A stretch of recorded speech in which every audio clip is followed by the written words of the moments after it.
rasa tidak percaya diri itu ternyata bisa mengganggu loh dalam perkembangan anak, dan bahkan ini bisa berkembang menjadi masalah yang serius di mana dia tidak bisa lagi menghargai dirinya sendiri atau tidak bisa mensyukuri diri sendiri, atau ada masalah dengan self esteemnya. Nah, ini yang akan kita bahas bersama psikolog kita Mbak Ayu Sutomo. Mbak Ayu, hari ini kita bicara tentang self esteem. Ya. Sebenarnya self esteem itu apa sih? Oke, kalau kita bicara mengenai si self esteem ini adalah bagaimana sebetulnya individu memberikan nilai pada dirinya. Jadi menghargai dirinya sampai sejauh mana. Terkait juga dengan seberapa dia merasa nyaman dengan dirinya, pada akhirnya seberapa bagaimana ia menghargai dirinya, itu masuknya ke dalam ranahnya si self esteem ini. Baik, kalau dilihat ini Jane saat ditanya dengan orang yang mungkin kita baru kenal ya Mbak ya, benar-benar percaya diri untuk mengungkapkan siapa dirinya, kelas berapa sih dia sekarang. Nah, ini aku mau nanya sama mamanya.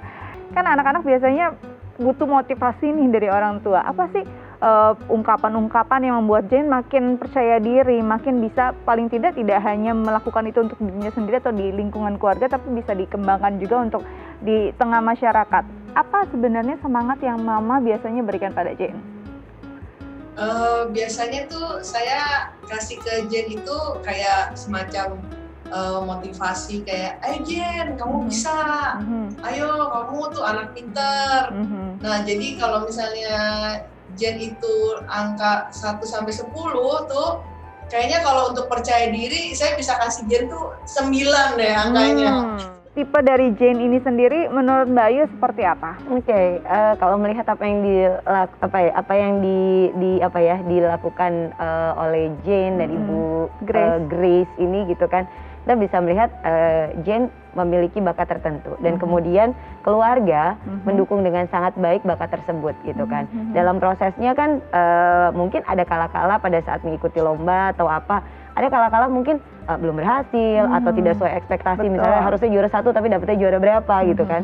Tetapi dukungan dari keluarga yang kemudian suportif, kemudian penuh dukungan, dan nggak apa-apa, kita udah menjalani prosesnya tapi tidak menyalahkan, pola asuh yang seperti itu yang pada akhirnya membentuk anak pun enjoy menjalaninya, tidak lagi merasa terbebani dengan apa yang harus dijalani, tetapi menikmati bakat yang ia miliki, bisa tereksplorasi dengan baik dan pada akhirnya menjadi prestasi seperti itu. Mbak Ayu, kalau lihat kadang-kadang ini jadi satu hal yang kayaknya terkesan wajar gitu. Anak saya mungkin anak yang pertama lebih percaya diri, anak kedua enggak, dia kurang percaya diri, pemalu gitu.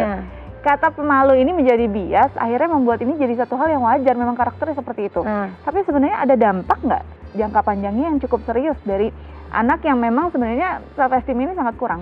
Oke, kalau ditanya dampaknya akan kemana, itu yang paling terang adalah kepercayaan dirinya jelas.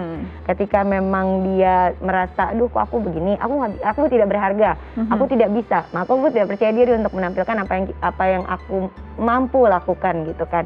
Nah, efek yang tidak percaya diri itu kan panjang gitu ya. Betul. Harusnya dia punya potensi tapi nggak berani untuk menampilkan. Harusnya dia mengambil langkah tapi dia tidak berani untuk mengambil langkah begitu. Nah, hal tersebut yang sebetulnya kita cegah untuk kemudian dari kecil kita bantu anak untuk merasa dan paham bahwa dirinya berharga, kemudian dirinya mampu melakukan sesuatu sehingga terbentuk self concept yang baik. Dari kecil harus betul-betul orang tua lebih cermat juga terhadap hal ini, jangan sampai lalai, karena kalau misalnya nanti sampai di remaja ini juga akan jadi suatu hal yang menyulitkan nggak sih Mbak Ayu? Iya, cukup berat ya, kita nggak mungkin tempel dia terus ya. Betul, karena remaja yang ini juga punya privacy sendiri. Oke Mbak Ayu, terima kasih banyak sudah berbagi bersama kami di Kumpul Keluarga, semoga bisa bermanfaat ya untuk keluarga di rumah ya.